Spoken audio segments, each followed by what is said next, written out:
नमस्कार। मैं doctor Anupama Saxena LBS college Kotputli से प्रथम वर्ष राजनीति विज्ञान की इस कक्षा में आप सभी का स्वागत है। पिछले व्याख्यान में मैंने आपको शुक्र के परराष्ट्र नीति संबंधी विचारों से अवगत कराया था। आज के इस व्याख्यान में मैं आपको शुक्र के समाज व्यवस्था तथा अर्थव्यवस्था संबंधी विचारों से अवगत कराऊंगी। तो चलिए शुरू करते हैं। शुक्र ने सामाजिक व्यवस्था के अंतर्गत वर्ण व आश्रम व्यवस्था को मान्यता दी है।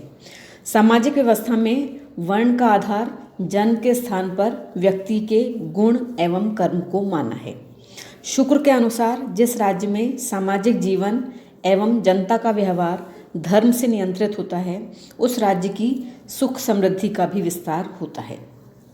शुक्र ने मनु की भांति वर्ण व्यवस्था का वर्णन विस्तृत रूप से नहीं किया है।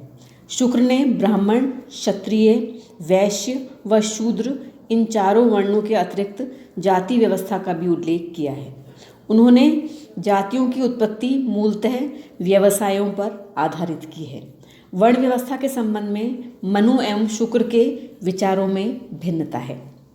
जहाँ मनु ने वर्ण का आधार जन्म को माना है, वहीं शुक्र ने वर्ण का आधार जन्म को मानते हुए भी यह कहा है कि कर्म के आधार पर भी किसी विशेष वर्ण की सदस्यता प्राप्त की जा सकती है। राजा को ऐसी व्यवस्था करनी चाहिए जिससे प्रजा स्वतः ही धर्म का पालन कर सके। शुक्र ने सामाजिक व्यवस्था के अंतर्गत धर्म के सांसारिक पक्ष एवं लौकिक उपयोगिता पर विशेष रूप से बल दिया है।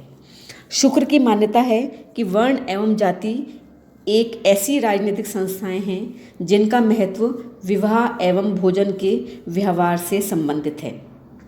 जो राजा अपने सामाजिक व्यवस्था के दायित्वों को पूर्ण करता है, उसे यश की प्राप्ति होती है। अतः राजा को हमेशा अपने सामाजिक दायित्वों के प्रति जागरूक रहना चाहिए। शुक्र ने वर्ण व्यवस्था में ब्राह्मण को प्रथम स्थान दिया है। ब्राह्मण जिसे कर्म की श्रेष्ठता, ज्ञान व दैवीय उपासना के प्रति आस्था होनी चाहिए। ब्राह्मणों का प्रमुख कर्तव्य वेदों का अध्ययन एवं अध्यापन करना, शूरवीर होना तथा पराक्रमी होना है। क्षत्रिय का मुख्य कर्तव्य देश की रक्षा करना, दुष्टों का नाश करना है। क्षत्रिय को शूरवीर व पराक्रमी होना चाहिए। शुक्र का मानना है कि समाज में वैश्य वर्ग का प्रमुख कार्य पशुपालन, कृषि और व्यापार करना है। साथ ही उसे ईमानदार एवं लेन देन में भी चतुर होना चाहिए। शूद्रों का वर्ण व्यवस्था में सबसे नीचे स्थान है। इनका प्रमुख कार्य उपयुक्त तीनों वर्णों की सेवा करना है। इसके अतिरिक्त हीन समझे जाने वाले कार्यों को भी शूद्रों द्वारा ही किया जाता है।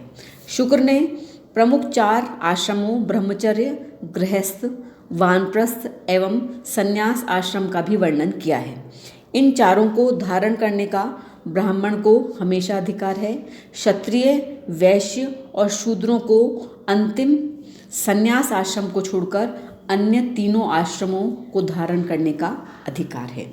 विद्या पढ़ने के लिए ब्रह्मचारी, सभी आश्रमों के पालनार्थ गृहस्थ, इंद्रियों के दमन के लिए वानप्रस्थ और मोक्ष साधना के लिए संन्यास आश्रम को धारण करना चाहिए। जिस वर्ण एवं आश्रम के लोग अपने अपने धर्म के विरुद्ध आचरण करें, राजा को उन्हें दंड देना चाहिए। यदि राजा प्रजा की उपेक्षा करे और दंड द्वारा उन्हें शिक्षा न दे, तो उच्च कुल वाले नीच कुल वालों के लोगों के भाव से मुक्त हो जाते हैं और नीच कुल वाले कुलीनता का दंभ भरने लगते हैं, अर्थात सभी स्वेच्छाचारी हो जाते हैं। शुक्र ने समाज के चारों वर्णों के कार्यों को समान माना है। वे किसी भी वर्ण के कार्य को श्रेष्ठ और किसी कार्य को तुच्छ नहीं मानते। शुक्र के अनुसार महिलाओं के लिए उपयुक्त कार्यक्षेत्र घर ही है। उन्हें स्वतंत्रताएं नहीं दी जाएं। मनु की अपेक्षा शुक्र की सामाजिक व्यवस्था अधिक लचीली एवं व्यवहारिक है। इन्होंने राज कर्मचारियों की नियुक्ति के संबंध में वर्ण एवं जाति की अपेक्षा गुण और योग्यता को प्रमुख आधार माना है। तो ये तो थे शुक्र के समाज व्यवस्था संबंधी विचार। अब मैं बताती हूँ शुक्र के अर्थ व्यवस्था संबंधी विचारों के बारे में। शुक्र के अनुसार राजा अपने वेतन के रूप में प्रजा से कर ग्रहण करता है। इस धन से ही राष्ट्र, सेना तथा यज्ञ आदि के कार्यों की रक्षा की जाती है। राजा को कोष का संग्रहण स्त्री, पुत्र एवं स्वयं के लिए नहीं करना चाहिए। प्रजा को पीड़ित करके अन्यायपूर्वक धन लेना अनुचित है। विशेष आपत्तियों के आने पर ही प्रजा पर जुर्माना, भूमि कर, चुंगी आदि की दर बढ़ानी चाहिए। धनिकों से ब्याज पर धन लेकर ब्याज सहित धन वापस करना चाहिए। कोष वृद्धि हेतु राजा को बुद्धि बल का प्रयोग करना चाहिए। शत्रु राजा को अपने अधीन करके उससे मालगुजारी वसूल करनी चाहिए। राजा को स्वयं के लिए तथा अपनी प्रजा के लिए 3 वर्ष तक चलने वाली खाद्य पेय सामग्री का संग्रह करना चाहिए। इस संग्रह को सड़ने से बचाने के लिए इसे प्रतिवर्ष बदलना चाहिए। इसी प्रकार उसे औषधि, धातु, तृण, काष्ठ, यंत्र, शस्त्र, अग्निचूर्ण यानी बारूद, बर्तन, वस्त्र आदि दैनिक उपयोग के वस्तुओं का संग्रह करना चाहिए।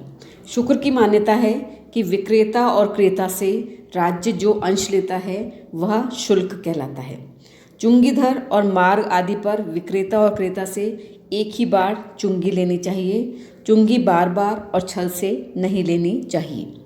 वस्तु के मूल्य का 32वां अथवा लाभ का 20वां या 16वां भाग चुंगी के रूप में लिया जाना चाहिए। शुक्र के अनुसार राजा की नीति निपुणता से कोष आदि की वृद्धि होती है। जिस प्रकार माली अनुपयोगी वृक्षों को काटकर उपयोगी वृक्षों को रखता है, उसी तरह जो राजा अपनी प्रजा की रक्षा करके और शत्रु को करदाई बनाकर अपने कोष को भरता है वही उत्तम होता है। इसके विपरीत व्यवहार करने वाला राजा वेश्यावृत्ति करने वाला होता है, जो मध्यम माना गया है। तीर्थ तथा देवस्थान आदि पर कर लगाकर कोष का संग्रह करने वाला राजा अधम माना गया है।